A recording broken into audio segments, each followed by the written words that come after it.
آج ہم اشفاق احمد صاحب کی کتاب زاویہ 2 سے ایک بہت ہی دلچسپ کہانی پر بات کریں گے۔ جی بظاہر تو دیکھیں ایک عام سا واقعہ لگتا ہے، لیکن اس میں گہرائی بہت ہے۔ بالکل۔ تو ہمارا مقصد آج یہ ہے کہ اس کہانی کے پیغام کو سمجھیں، اس کی گہرائی کو دیکھیں اور آج کل یہ کتنی اہم ہے اس پر بات کریں۔ بالکل ٹھیک۔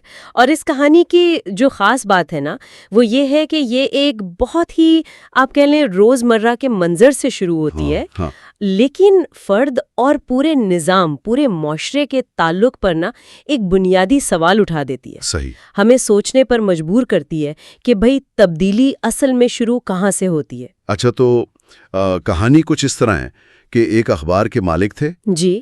انہوں نے اخبار کا وہ صفحہ لیا جس پر دنیا کا نقشہ بنا ہوا تھا، اور کینچی سے اس نقشے کے کوئی 32 ٹکڑے کر دیے۔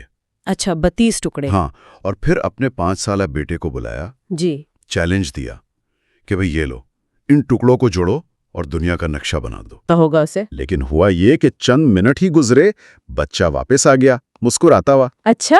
اور والد کو بالکل صحیح جڑا ہوا نقشہ تھما دیا۔ کمال ہے۔ باپ تو حیران، وہ خود بھی شاید یہ نہ کر پاتا اتنی جلدی۔ یقیناً۔ تو اس نے بیٹے سے پوچھا، بھائی یہ تم نے کیسے کر لیا؟ اور بس یہیں وہ موڑ آتا ہے کہانی میں، جی، جہاں وہ بچہ اصل بات بتاتا ہے۔ ہاں، بچے نے بڑا معصوم سا جواب دیا، کہتا ہے، ابو میں نے دنیا کا نقشہ تو نہیں جوڑا۔ اچھا؟ میں نے دیکھا کہ اس صفحے کی دوسری طرف نا ایک آدمی کی تصویر بنی ہوئی تھی، کسی اشتہار میں شاید۔ سیفٹی بلیڈ کا اشتہار تھا غالباً۔ ہاں شاید۔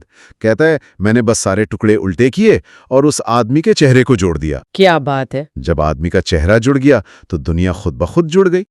واہ! اور پھر وہ تاریخی جملہ کہا اس نے، بابا اگر آدمی جڑ جائے تو ساری دنیا جڑ جائے گی۔ سبحان اللہ! کیا گہری بات کہہ دی بچے نے، ہے نا؟ ایک لمحے کو تو بندہ سوچ میں پڑ جاتا ہے کہ یہ کیا کہہ گیا۔ بالکل۔ بظاہر تو دیکھیں ایک بچے کا سادہ سا جملہ ہے، جی، مگر اس میں ایک پورا فلسفہ ہے۔ یہ سیدھا سیدھا فرد کی اصلاح، اس کی جو اپنی تعمیر ہے، خود کو سمجھنا ہے، اس کی اہمیت بتا رہا ہے۔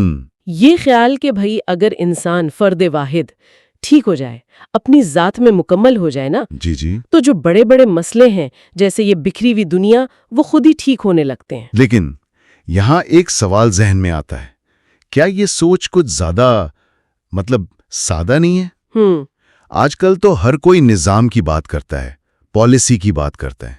کیا واقعی ایک فرد کے ٹھیک ہونے سے پوری دنیا جڑ سکتی ہے؟ دیکھیں یہ سوال بہت اہم ہے، اور پہلی نظر میں واقعی یہ خیال سادہ لگتا ہے۔ جی، خاص طور پر آج کل جب مسئلے اتنے پیچیدہ ہیں، عالمی سطح پر ہیں، سٹرکچرل ہیں۔ صحیح۔ لیکن اس سادگی میں نا ایک بہت گہری سچائی بھی ہے۔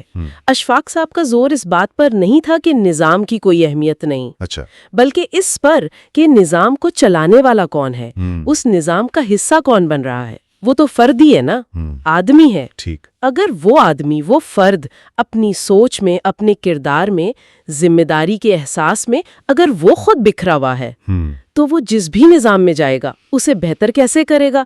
وہ تو شاید اسے مزید بگاڑ دے گا۔ بات تو آپ کی ٹھیک ہے۔ تو آدمی کا جڑ جانا، اس کا مطلب صرف یہ نہیں کہ وہ اخلاقی طور پر اچھا ہو جائے۔ اچھا، کیا مطلب پھر؟ اس کا مطلب شاید یہ بھی ہے کہ وہ اپنی ذات کو سمجھے، اپنے اندر جو تضاد ہے ان کو ختم کرے، ایک مربوط، ایک جڑی ہوئی شخصیت بنے۔ صحیح، مربوط شخصیت۔ جی، جب لوگ، افراد ذہنی طور پر، فکری طور پر جڑے ہوئے ہوں گے تو وہ مسائل کو زیادہ صاف دیکھ سکیں گے، ذمہ داری لیں گے، مل جل کر بہتر حل نکالیں گے۔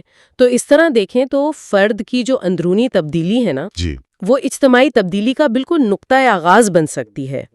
یہ نظام کی تبدیلی کی نفی نہیں بلکہ اس کی بنیاد ہے۔ یعنی یہ کہانی ہمیں ایک طرح سے یاد دلا رہی ہے کہ ہم اکثر حل باہر ڈھونڈتے رہتے ہیں، بالکل، حکومتوں میں، اداروں میں، دوسروں کی طرف دیکھتے ہیں، جبکہ شاید سب سے بڑی طاقت تبدیلی کی وہ ہمارے اپنے اندر ہے۔ یقیناً۔ اپنی ذات کو سمجھنا، اسے جوڑنا، شاید پہلا قدم یہی ہے۔ بالکل یہی بات ہے۔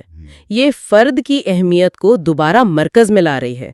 یہ نہیں کہہ رہی کہ اجتماعی کوششیں نہ کریں، ٹھیک، بلکہ یہ کہ فرد کی سطح پر جو تبدیلی آئے گی وہ ان اجتماعی کوششوں کو زیادہ مضبوط، زیادہ پائیدار بنائے گی۔ صحیح۔ جب تک وہ آدمی نہیں جڑتا نا، تب تک دنیا کا نقشہ آپ جتنی بار مرضی جوڑ لیں وہ بکھرتا رہے گا۔ تو اس ساری گفتگو کا خلاصہ پھر یہی ہوا کہ انفرادی سطح پر اپنے آپ کو سمجھنا، اپنی اصلاح کرنا، ایک جڑی ہوئی شخصیت بننا، جی، یہ صرف ہماری اپنی ذات کے لیے نہیں بلکہ ایک بہتر، ایک جڑی ہوئی دنیا بنانے کے لیے بھی لازمی ہے۔ بالکل ناگزیر ہے۔ اور یہی بات ہمیں ایک آخری سوال کی طرف لاتی ہے جس پر شاید سب کو سوچنا چاہیے، جی، کہ کیا ہم واقعی عالمی مسائل کے حل کے لیے صرف باہر ہی دیکھتے رہیں، بڑی طاقتوں کی طرف، اداروں کی طرف، یا ہمیں یہ بھی سوچنا چاہیے کہ ان مسائل کی جڑیں کہیں نہ کہیں فرد کے اپنے اندر کے بکھراؤ میں تو نہیں ہیں؟ بہت گہرا سوال ہے۔ اور کیا اصل دیر پا تبدیلی کا سفر وہ باہر سے پہلے اندر سے شروع ہوتا ہے؟